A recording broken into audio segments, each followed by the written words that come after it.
Green masala chicken gravy ಯಾವತ್ತಾದ್ರೂ try ಮಾಡಿದ್ದೀರಾ? ಮಾಡಿಲ್ಲ ಅಂದರೆ ಈ ರೆಸಿಪಿ ಟ್ರೈ ಮಾಡಿ. ತುಂಬಾ ಈಸಿ ಹಾಗೂ ತುಂಬಾ ಟೇಸ್ಟಿಯಾಗಿರುತ್ತೆ. ನೀವು ಚಪಾತಿ, ರೈಸ್ ಹಾಗೂ ದೋಸೆ ಯಾವುದ್ರ ಜೊತೆ ಬೇಕಾದರೂ ತಿನ್ಬೋದು. ತುಂಬಾ ಚೆನ್ನಾಗಿರುತ್ತೆ. ಒಂದು ಜಾರ್ ತೊಗೊಂಡು ಶುಂಠಿ, ಬೆಳ್ಳುಳ್ಳಿ, 1 ಈರುಳ್ಳಿ, 1 ಟೊಮ್ಯಾಟೊ, 5 ಹಸಿಮೆಣಸಿನಕಾಯಿ, ಕೊತ್ತಂಬರಿ ಸೊಪ್ಪು, 1 ಟೇಬಲ್ ಸ್ಪೂನ್ ಜೀರಿಗೆ ಹಾಗೂ ಪುದೀನ ಸೊಪ್ಪು ಇಷ್ಟನ್ನು ಹಾಕಿ ರುಬ್ಬಿ ಪೇಸ್ಟ್ ಮಾಡ್ಕೊಳ್ಳಿ. ಈ ರೀತಿ ಆಗಬೇಕು ಮಸಾಲೆ.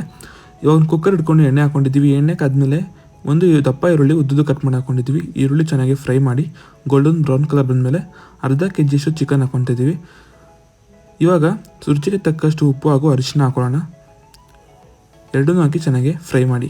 ಜೊತೆಗೆ 1 table spoon garam masala powder ಇಷ್ಟನ್ನು ಹಾಕಿ ಚೆನ್ನಾಗಿ ಮಿಕ್ಸ್ ಮಾಡಬೇಕು. ಒಂದು 5 ನಿಮಿಷ ಆದಮೇಲೆ ಆಗದೆ ರುಬ್ಬಿಟ್ಟಿರುವಂಥ ಮಸಾಲೆ ಹಾಕಿ ಚೆನ್ನಾಗಿ ಮಿಕ್ಸ್ ಮಾಡಿ. ಜೊತೆಗೇ ನೀವು ನೀರು ಎಷ್ಟು ಬೇಕಷ್ಟು ಹಾಕೊಳ್ಳಿ. ನಾವು ನೀರು ಸ್ವಲ್ಪ ಹಾಕ್ಕೊತಿದ್ವಿ, ನಮಗೆ ಗ್ರೇವಿ ರೀತಿ ಬೇಕು, ಅದಕ್ಕೆ ನೀರು ಸ್ವಲ್ಪ ಹಾಕ್ಕೊಂಡು ಚೆನ್ನಾಗಿ ಮಿಕ್ಸ್ ಮಾಡಿ ರುಚಿಗೆ ತಕ್ಕಷ್ಟು ಉಪ್ಪು ಹಾಕ್ಕೊತಿದ್ವಿ. ಜೊತೆಗೆ ಮೇಲೆ ಕಸ್ತೂರಿ ಮೆಂತ್ಯ ಹಾಕಿ ಮಿಕ್ಸ್ ಮಾಡಿ ಕುಕ್ಕರ್ ಮುಚ್ಚಳ ಮುಚ್ಚಿಡೋಣ.